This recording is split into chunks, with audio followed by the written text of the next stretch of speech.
The first reading this morning is from Genesis chapter 24, verses 34 to 38, verses 42 to 49, and 58 to 67, and can be found on page 18 in your Pew Bible. The marriage of Isaac and Rebekah helped to fulfill God's promise that Abraham and Sarah would become the ancestors of many nations. While her family urged delay, Rebekah eagerly set out to meet Isaac. Laban, Rebekah's brother, received a visitor who said, "I am Abraham's servant. The Lord has greatly blessed my master, and he has become wealthy. He has given him flocks and herds, silver and gold, male and female slaves, camels and donkeys. And Sarah, my master's wife, bore a son to my master when she was old, and he has given him all that he has. My master made me swear, saying, 'You shall not take a wife for my son from the daughters of the Canaanites in whose land I live. But you shall go to my father's house, to my kindred, and get a wife for my son.' I came today to the spring and said, 'O Lord, the God of my master Abraham, if now you will only make successful the way I am going. I am standing here by the spring of water. Let the young woman who comes out to draw, to whom I shall say, "Please give me a little water from your jar to drink," and who will say to me, "Drink, and I will draw for your camels also," let her be the woman whom the Lord has appointed for my master's son."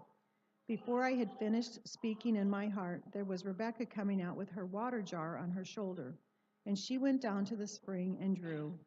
I said to her, "Please let me drink." She quickly let down her jar from her shoulder and said, "Drink, I will also water your camels." So I drank, and she also watered the camels. Then I asked her, "Whose daughter are you?" She said, "The daughter of Bethuel, Nahor's son, whom Milcah bore to him." So I put the ring on her nose and the bracelets on her arms. Then I bowed my head and worshiped the Lord and blessed the Lord, the God of my master Abraham, who had led me by the right way to obtain the daughter of my master's kinsman for his son.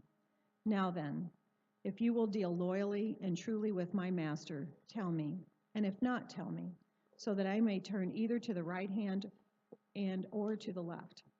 And they called Rebekah and said to her, "Will you go with this man?" She said, "I will." So they sent away their sister Rebekah and her nurse, along with Abraham's servant and his men. And they blessed Rebekah and said to her, "May you, our sister, become thousands of myriads. May your offspring gain possession of the gates of their foes." Then Rebekah and her maids rose up, mounted the camels, and followed the man. Thus the servant took Rebekah and went his way. Now Isaac has come from Beer-lahai-roi and was settled in the Negev.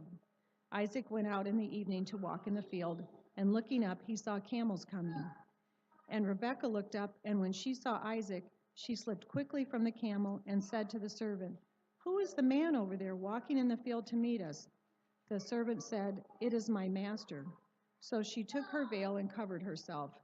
And the servant told Isaac all the things that he had done. Then Isaac brought her into his mother Sarah's tent. He took Rebekah, and she became his wife, and he loved her. So Isaac was comforted after his mother's death. Please read responsively the Song of Solomon, chapter 2, verses 8 to 13. The voice of my beloved, look, he comes, leaping upon the mountains, bounding over the hills. My beloved is like a gazelle or a young stag. Look, there he stands behind our wall, gazing in at the windows. My beloved speaks and says to me, "Arise, my love, my fair one, and come away." Now the winter is past, the rain is over and gone.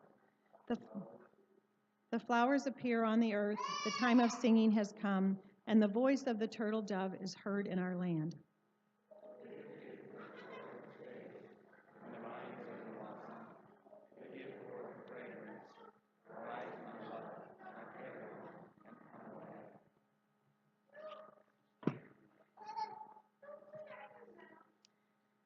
The second reading is from Romans chapter 7, 15 to 25, and can be found on page 1028 in your Pew Bible.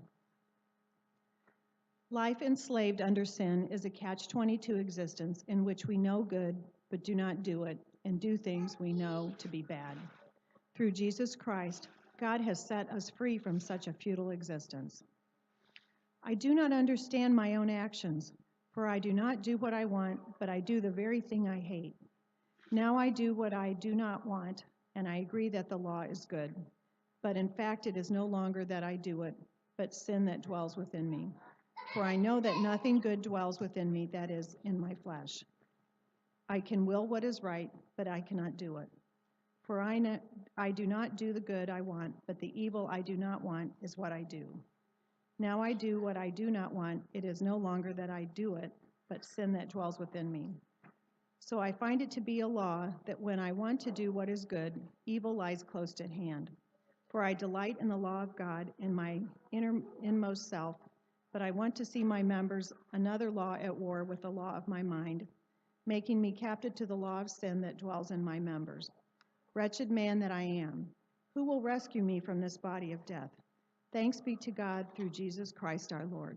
Here ends the second lesson.